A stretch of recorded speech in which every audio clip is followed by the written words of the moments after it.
Hey there, I'm estate planning attorney Paul Rabelais, and in this video, I'm going to not only tell you a little bit different video here, but I'm going to show you how you can take advantage of estate tax law to give your spouse a big break when it comes to paying the 40% estate tax when you die.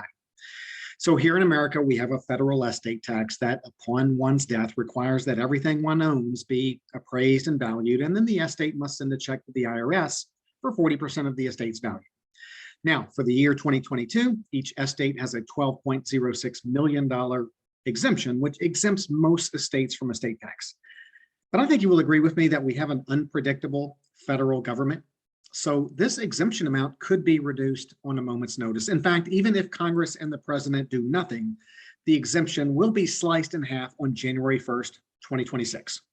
And note that for years, when I first started as an estate planning attorney, the estate tax exemption was a mere $600,000, and the top estate tax rate was 55%. So there's no telling what will happen. Thus, you need to be prepared so that whenever you pass away in the future, and no matter the estate tax exemption amount, you are prepared to take advantage of not so well-known tax rules that, when applied, are advantageous to surviving spouses. So I am somewhat excited about this demonstration that I'm going to share with you because I believe it's the only content on the internet that you can consume, which both really breaks this concept down and gives you an available vehicle to be able to accomplish these tax savings by incorporating your estate documents on your own. Now, I'm going to ask you to give me all of your attention. Stay with me. I'll take it slow, but I promise to give you information that can help you understand our perceived as complex estate tax laws. One of the reasons I am making this video is thanks to, I'll call him A.B.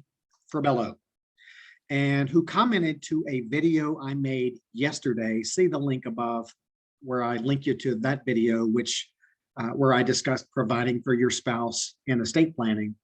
And the comment asks, can you explain more about which estate documents would need to be set up correctly to get the unlimited federal spousal estate deduction? From earlier videos, I believe one of those is the revocable living trust, but from this video, it sounds like there are other documents as well. So I think it would be best at this point to use an example. Let's say Phil is married to Claire, and Phil has 2 children with Claire. And Phil had a child prior to his marriage with Claire. Phil is setting up his estate plan. Phil loves Claire deeply, and he wants to provide for Claire. He loves all of his 3 children also. But he is concerned that if he leaves his entire estate to Phil, Phil's oldest child that he had prior to meeting Claire may get cut out of Claire's estate settlement. In addition, Phil has a $2 million estate. Currently, he expects it to grow because he works his tail off and he invests wisely. Phil is 50 years old.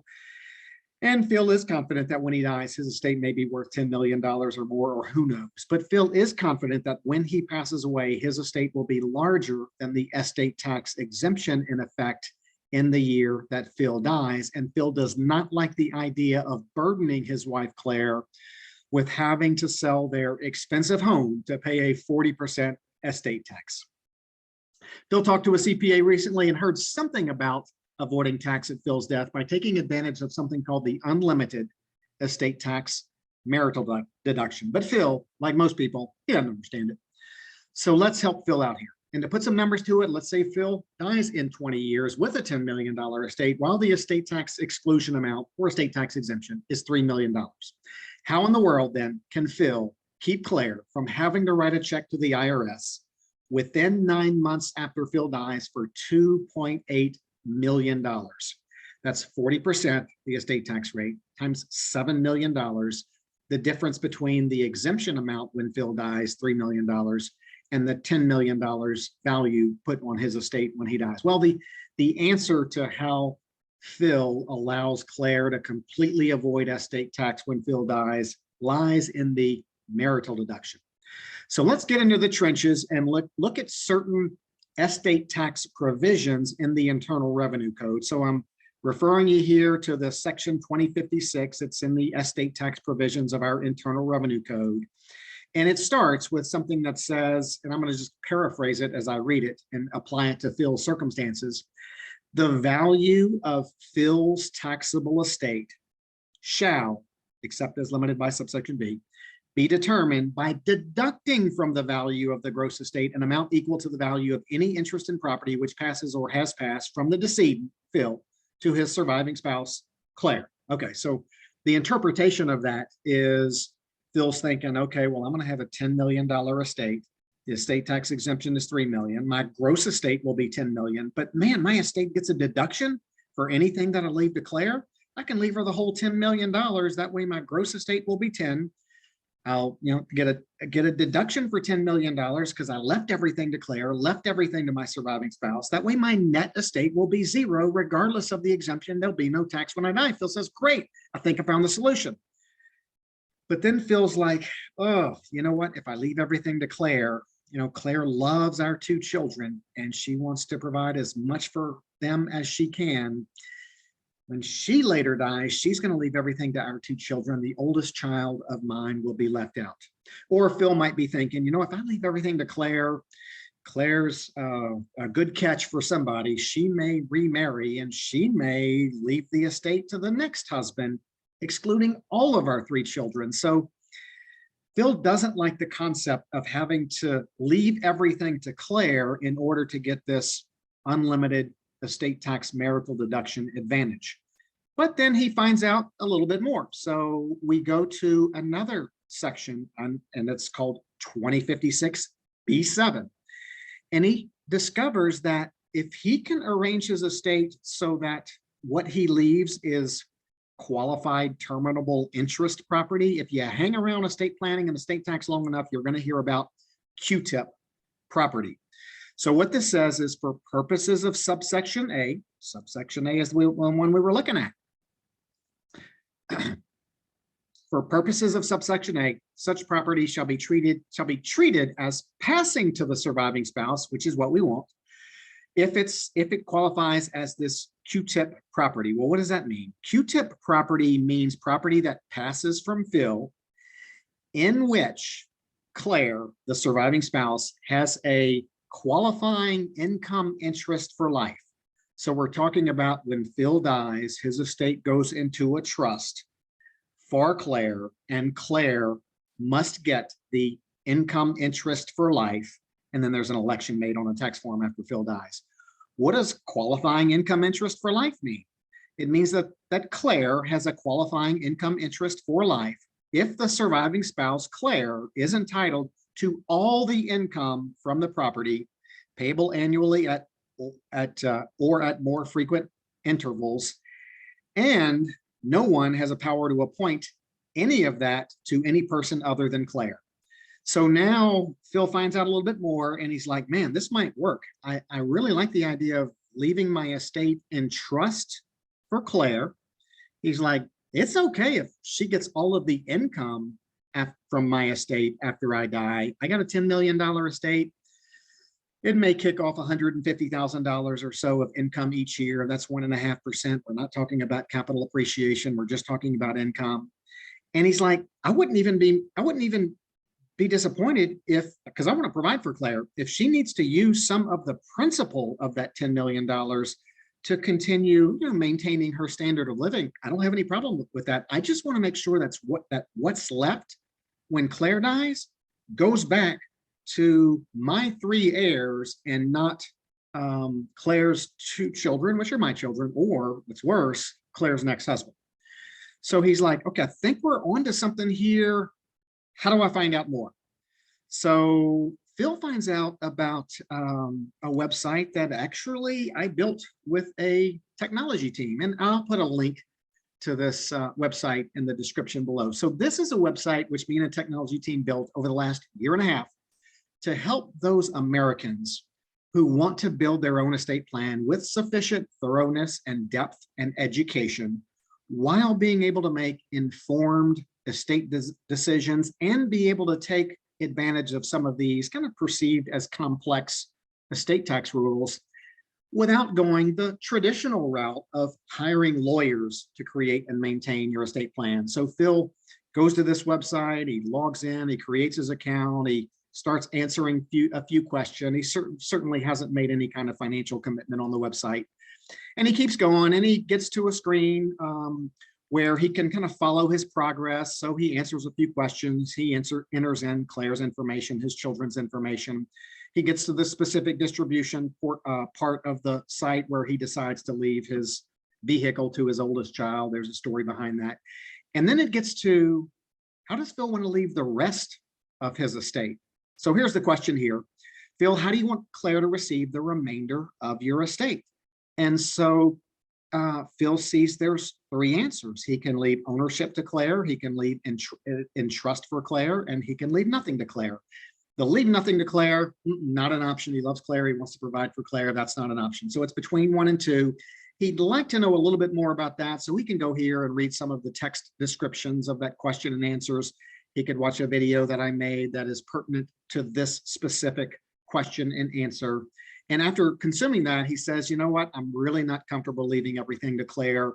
I want to protect my children and particularly my oldest child. But I love the idea of leaving it in trust for Claire and saying that Claire gets all of the trust income. And again, we require Claire to get that trust income because we know we want to take advantage of the particular estate tax rules to take advantage of the marital deduction, and to qualify for this QTIP treatment, Claire has to get all of the income from Phil's estate for the remainder of her lifetime.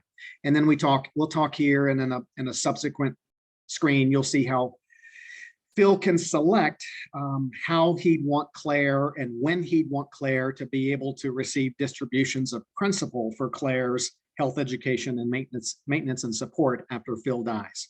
So he says, yeah, okay, so both option 1 and 2 qualify for this favorable estate tax treatment, which requires 0 tax to be paid within 9 months of Phil's death. Essentially, if you set it up right and you follow the rules, a married couple will never have to pay estate tax until the surviving spouse passes away. So Phil selects that. Then he goes on to the next, and you're just not going to get this much depth anywhere else kind of online.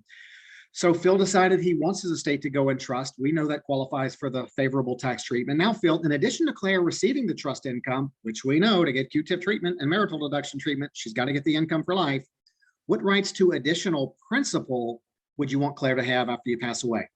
And a few people say, I want to preserve all of the principal for my heirs, so Claire can only get that trust income, which she'll get for the rest of her life.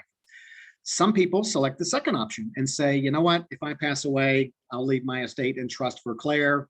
And in addition to the income that she'll get for the rest of her life, if she needs to receive some principal distributions, you know, she's going to get $150,000 or so in income, but let's say she needs another $20,000 or $30,000 or more to maintain her ordinary standard of living. No problem with distributions being made of principal to Claire, but under section answer 2 here, if Claire remarries, while I realize she'll keep getting the income, her principal distributions must stop. Some people feel strongly about that.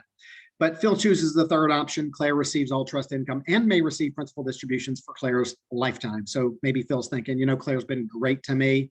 I know she's going to have needs after I pass away. Even if she gets remarried, I'd want the trustee of that trust to be able to make principal distributions to Claire as long as she lives. So he chooses that. And then, of course, you go on to subsequent questions. One is who's going to be the trustee of that trust when Phil dies to manage everything for Claire. A lot of people choose their spouse. So here Phil selects Claire. And then really important to name a successor trustee, because when Claire later dies, a trustee will need to distribute those trust assets to Phil's 3 children. So this is where Phil would make that selection there. And so it would go on. And so they would just make more, Phil, if he kept going through here, he would make more progress regarding things like his power of attorney, his healthcare decisions. Every time he finished a section, he'd see some visual diagrams that explain his answers, and he could really see it in layman's terms and really feel comfortable about what he was setting up for his family. And it would be done with taking advantage of these estate tax laws, which permit married couples, particularly those who have or will have accumulate some wealth. They'll be able to take advantage of these estate tax laws, which really make things, enable couples to make things really simple for the surviving spouse. So what I would encourage you to do here is, you know, if this is important to you to understand the estate tax laws when one spouse dies, may want to watch this again, may want to go to the website, may want to see, because this website is all the questions that if you came in and saw me face to face, these are the questions that I would ask you. And based on your answer, it would be the next question and the next question that I would ask you.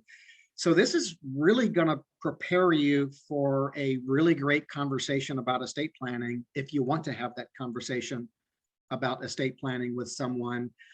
Yes, if you go on this website and you of course don't take care of any kind of payment stuff, and you go all the way through this, see all those questions, see all that text helps, see all those video guide helps, go through the whole experience of creating a estate plan, seeing the diagrams. If you want to, at the end of your experience, yes, for a few $100s, you can have the documents produced. They'll be valid in the state that you live in, and they'll be ready for your signature and ready to be made official, all the will, trust, power of attorney documents. So that's an option if you choose to exercise that. Okay, so with that in mind, let me kind of summarize here. Thanks for the question on how to take advantage of the marital deduction.